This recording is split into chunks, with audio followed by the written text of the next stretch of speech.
Chaque année aux États-Unis, on jette plus de 500 000 aspirateurs, tu te rends compte.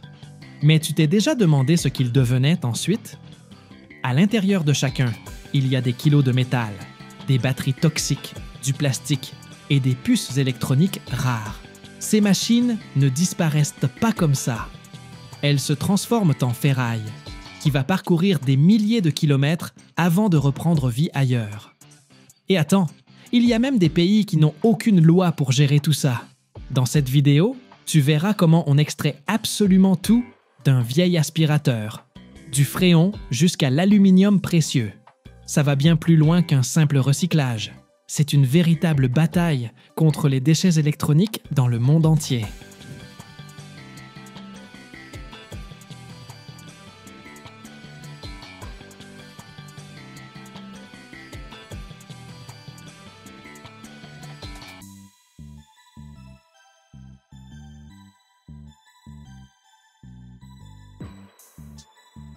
Une fois que l'aspirateur ne sert plus, les gens le déposent souvent dans des centres spécialisés pour déchets électroniques, ou alors ils le laissent aux collectes organisées par les municipalités. Tu vois, rien qu'aux États-Unis, on récupère environ 500 000 aspirateurs chaque année. Après la collecte, ils sont transportés vers des centres de recyclage, dans des camions spéciaux, conformes aux normes de sécurité pour le transport de déchets électroniques. Dans ces installations, on démonte complètement les aspirateurs, à la main ou grâce à des systèmes automatisés. Les compresseurs, les moteurs et les pièces métalliques du boîtier peuvent représenter près de 40% du poids total. Par exemple, pour un aspirateur qui pèse 6 kg et 800 g, les pièces en métal peuvent déjà approcher les 3 kg.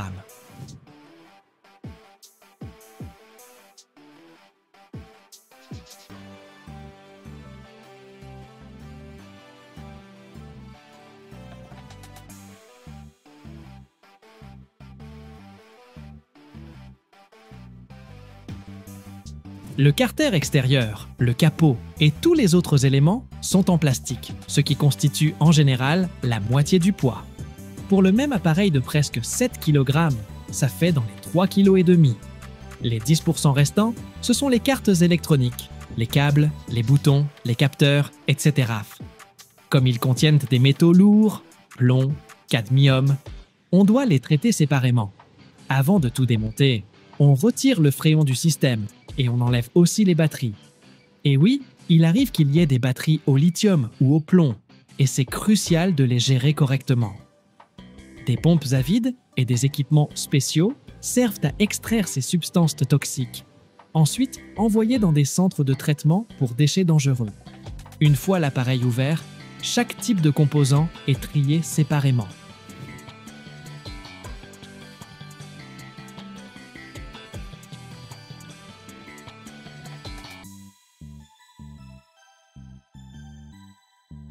Les métaux récupérés après démontage sont débarrassés de la peinture, des résidus de plastique, de la graisse et d'autres impuretés, histoire de pouvoir les réutiliser.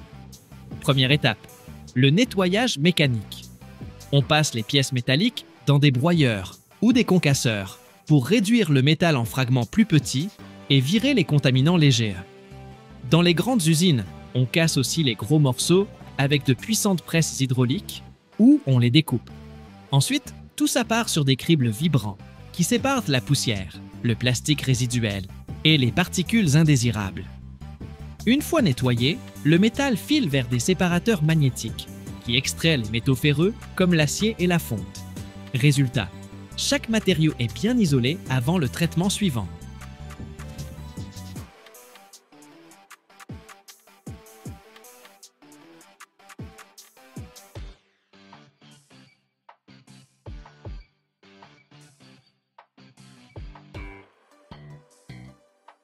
Après le nettoyage mécanique, il reste parfois des traces de peinture ou d'autres revêtements, comme du vernis ou des produits anti-rouille.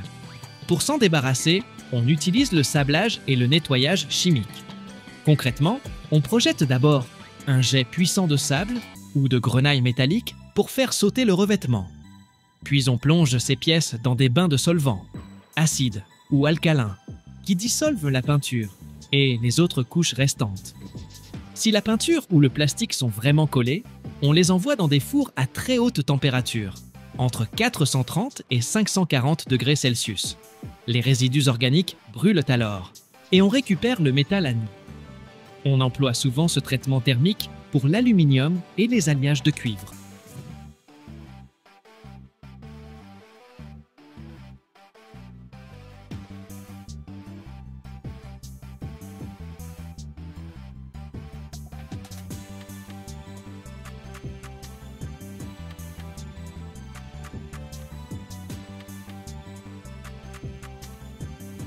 Une fois nettoyés, les éléments métalliques partent à la refonte dans des fours à arc électrique ou à induction, où ils passent à l'état liquide.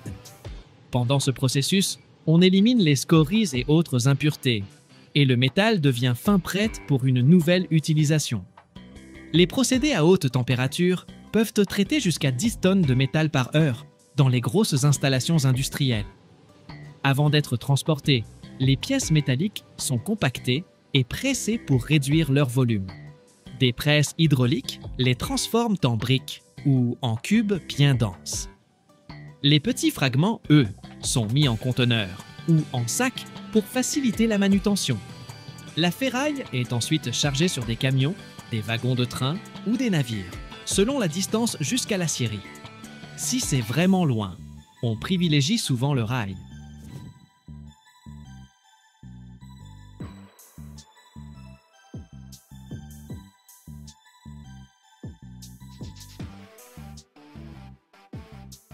Un seul wagon peut transporter 50 ou 100 tonnes de métal.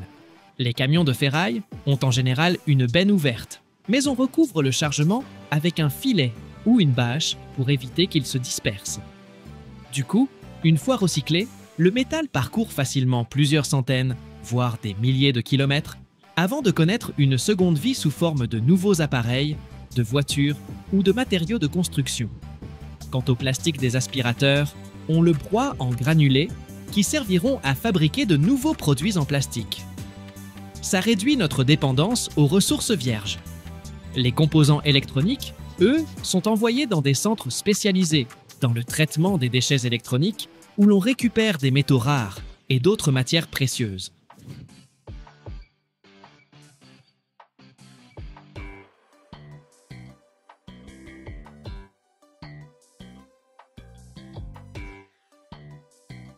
Le démontage et le recyclage des aspirateurs aident à diminuer la quantité de déchets qui se retrouvent en décharge. On estime que recycler les déchets électroniques permet d'économiser jusqu'à 60% d'énergie par rapport à la production de métal neuf à partir de minerais. En plus, ça réduit l'impact des substances toxiques sur l'environnement. Les centres de traitement modernes emploient des systèmes de tri automatisés qui augmentent la précision et la vitesse du démontage. Par exemple, des robots équipés de scanners séparent les parties en plastique et en métal par reconnaissance optique, si bien que le temps de traitement d'un seul aspirateur descend à 20 ou 30 minutes.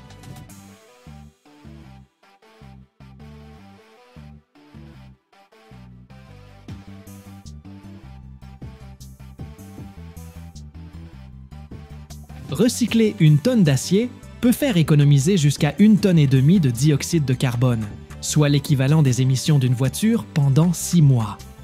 Hélas, aujourd'hui, on jette plus de 50 millions de tonnes de déchets électroniques dans le monde chaque année, et à peine 20% est correctement recyclé. Pourtant, il existe des points de collecte pour les appareils électroniques dans la plupart des régions.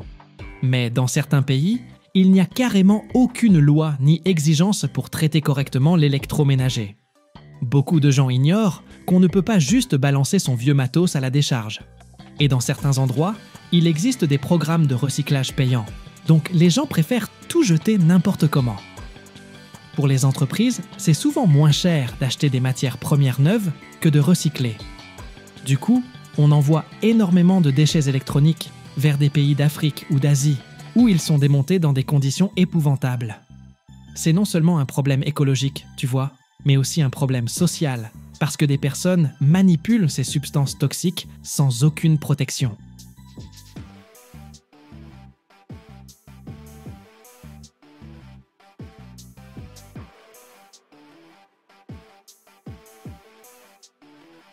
Imagine, il faut près de 2 ans, oui, 2 ans complets, pour faire pousser un seul ananas. Et ensuite, à peine 30 secondes pour l'éplucher et le découper en morceaux parfaits. Chaque jour, dans les plus grandes usines du monde, on traite des centaines de tonnes d'ananas. Ils finissent en boîte et parcourent des milliers de kilomètres avant d'atterrir sur ta table. Comment ça se passe exactement? Des immenses plantations jusqu'aux conserves hermétiques. Allons jeter un coup d'œil dans les coulisses d'une industrie qui tourne comme une horloge parfaitement huilée. Les ananas poussent sur de petits buissons et ils mettent entre 18 et 24 mois pour arriver à maturité après leur mise en terre. On les cultive généralement sur d'immenses plantations couvrant plusieurs milliers d'hectares. Les producteurs plantent les ananas en rangs bien alignés avec des techniques de soins spécifiques. Un système d'irrigation maintient le sol humide, tandis que les engrais minéraux stimulent la croissance. Contre les nuisibles, on utilise des méthodes naturelles ou chimiques selon la région et les normes locales. La mise en place est assez exigeante. Chaque jeune plant doit être correctement positionné dans la terre. On désherbe et on ameublit le sol, parfois en utilisant un film de paillage pour conserver l'humidité et lutter contre les mauvaises herbes. Les ananas ne poussent pas à partir de graines, mais plutôt depuis la couronne du fruit ou des rejets latéraux, que les cultivateurs coupent puis laissent sécher un peu avant de les replanter. Les ouvriers placent ces boutures à la main dans le sol, en gardant un espace d'environ 25 à 50 cm entre chaque plant, selon la variété et la méthode de culture. La récolte de l'ananas. C'est un boulot à la fois complexe et physique. Les fruits ne mûrissent pas tous en même temps, alors les agriculteurs évaluent leur maturité en observant leur couleur et leur taille. La cueillette se fait à la main. Protégés par des gants spéciaux et des vêtements couvrants, les travailleurs utilisent des couteaux ou des machettes pour couper le fruit. Un ouvrier expérimenté peut ramasser jusqu'à 3 tonnes d'ananas par jour. Les fruits sont immédiatement triés par taille et par qualité. Ceux qui partent en conserve doivent être parfaitement mûrs, mais pas trop avancés. Dès la fin de la cueillette, on expédie les ananas vers les usines dans les 24 heures, histoire de conserver toute leur saveur et leur fraîcheur. Allez, voyons maintenant ce qui leur arrive ensuite. Les ananas sont chargés dans de grands bacs en plastique ou des conteneurs, puis transportés par camion ou tracteur jusqu'à l'usine de transformation la plus proche.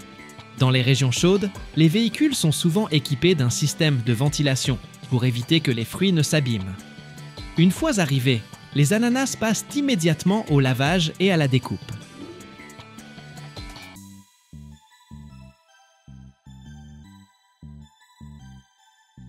On place ensuite les ananas sur des tapis roulants qui avancent sous une rangée de buses à eau. Sous une pression pouvant atteindre 10 bars, l'eau élimine la terre, les résidus et les insectes. Certaines usines utilisent un bain savonneux ou légèrement chloré pour la désinfection, avant de tout rincer à l'eau filtrée. Tout ça dure à peine 30 secondes, et hop, voilà nos ananas tout propres qui continuent leur route. Des bras mécaniques, équipés de lames ultra affûtées, font en une seconde ce qu'un humain mettrait plusieurs minutes à accomplir. Les couteaux automatisés enlèvent l'épaisse peau piquante d'un geste rapide, ne laissant que la chair juteuse. Des machines spéciales extraient le cœur dur de l'ananas en l'éjectant comme un bouchon. Puis le fruit est découpé en rondelles, en cubes ou en morceaux. La cadence peut grimper jusqu'à 200 tranches par minute. Pour la mise en conserve, la précision est cruciale. Des capteurs informatiques contrôlent la taille et l'épaisseur des morceaux afin d'obtenir un format uniforme. Au bout de cette étape, l'ananas n'a plus son écorce piquante. Juste une pulpe tendre, ultra succulente, prête pour la conserve.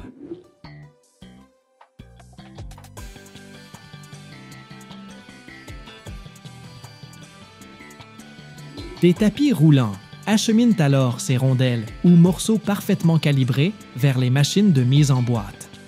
Pendant ce temps, d'autres lignes s'occupent d'approvisionner en boîtes métalliques ou bocaux en verre, synchronisés avec le flux de fruits.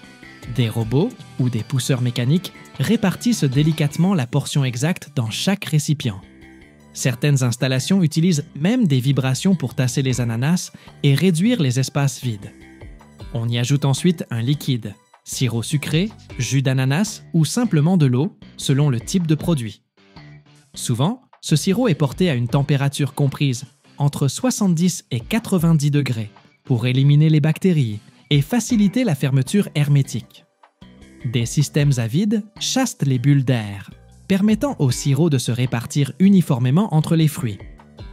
Les boîtes sont alors dirigées vers le poste de sertissage, où des dispositifs rapides posent et verrouillent les couvercles métalliques en créant un vide hermétique. Pour les bocaux en verre, on utilise la technique de scellage thermique, avec un joint plastique ou caoutchouc qui se soude parfaitement.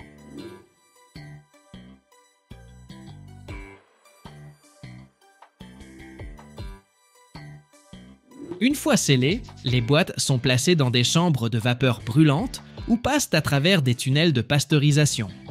La température peut grimper jusqu'à 121 degrés Celsius et le traitement dure entre 5 et 20 minutes.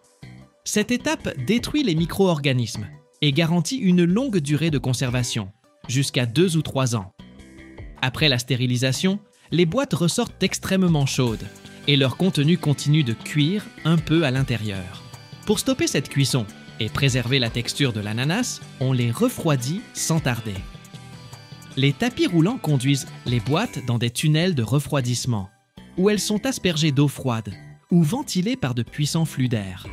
Sur certains sites, on les immerge dans de grands réservoirs d'eau contrôlée. Ce refroidissement prend de quelques minutes à une demi-heure, jusqu'à ce que la température des boîtes approche la trentaine de degrés. C'est délicat. Si on les refroidit trop vite, elles risquent de se déformer ou même de se fissurer.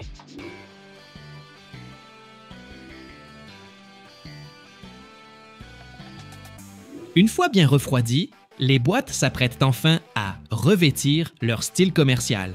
Elles avancent sur des lignes automatiques où des capteurs vérifient forme et dimension. Des bobines d'étiquettes défilent à toute vitesse et des bras robotisés les appliquent avec précision.